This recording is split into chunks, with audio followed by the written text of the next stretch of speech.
மகாபாரதத்தை பொறுத்த வரைக்கும் கர்ணனுக்கு இருந்த 3 சாபம் தான் அவர் இறந்து போனதுக்கு மிக முக்கியமான காரணமாக சொல்லப்பட்டிருக்கும். அதே நேரத்தில் துரியோதனன் இறந்து போனதுக்கு காரணம் 2 சாபங்கள் அப்படின்னும் மகாபாரதத்தில் சொல்லப்பட்டிருக்கும். அப்படிப்பட்ட அந்த 2 சாபங்களை பற்றி இப்போ நம்ம பார்க்கலாம்.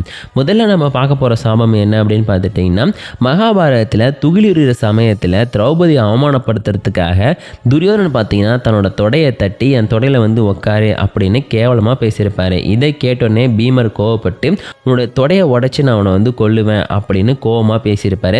அந்த ஒரு காரணத்தில் பார்த்துட்டிங்கன்னா பீமருடைய சாபம் அப்படிங்கிறது துரியோதனனை தாக்குனது மூலமாக தான் இந்த இடத்துல, அதாவது மகாபாரத போர் முடிகிற சமயத்தில் பார்த்துட்டிங்கன்னா துரியோதனோட தொடையை உடைச்சி பீமர் கொண்டு இருப்பார். அதே நேரத்தில் துரியோதனன் ஏற்கனவே இன்னொரு சாபத்தையுமே வாங்கிட்டாரு.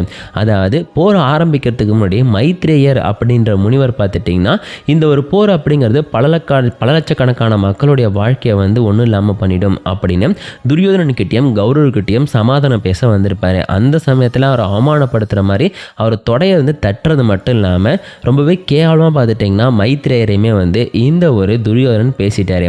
இதனால் துரியோதனன் எப்படி தன்னுடைய தொடையை தட்டி வந்து மைத்ரேயரை கேவலப்படுத்தினாரோ அந்த தொடையெல்லாம் நொறுங்கும் போது தான் உனக்கு சாபம் வரும், உனக்கான நினைப்பு ஏற்படும் அப்படின்னு சொல்லி இந்த இடத்துல மைத்ரேயருமே பார்த்தீங்கன்னா ஒரு சாபத்தை கொடுத்துட்டாரு.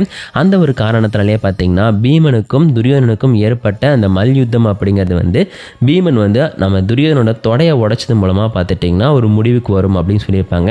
சொல்லப்போனால் இப்படி ஒரு விஷயம் நடக்காமல் கூட வந்து இவரால் தடுத்திருக்க முடியும். ஏன் அப்படின்னா காந்தாரி வந்து பல வருஷங்களாக பார்த்திங்கன்னா தன்னுடைய கண்ணை வந்து ஒரு கருப்பு துணியால் கட்டியிருப்பாங்க.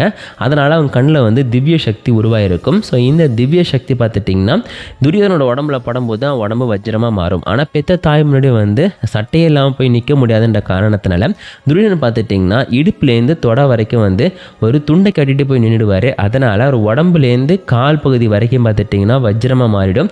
ஆனால் அவர் இடுப்புலேருந்து தொட வரைக்கும் பார்த்துட்டிங்கன்னா வஜ்ரமாக மாறாது. அந்த ஒரு காரணத்தினாலையுமே பார்த்துட்டிங்கன்னா துரியோதனோட தொடையை அடித்து கொல்லும் போது அவரால் ஒன்றும் பண்ண முடியாமல் துடிச்சு இறந்து போயிருப்பார்.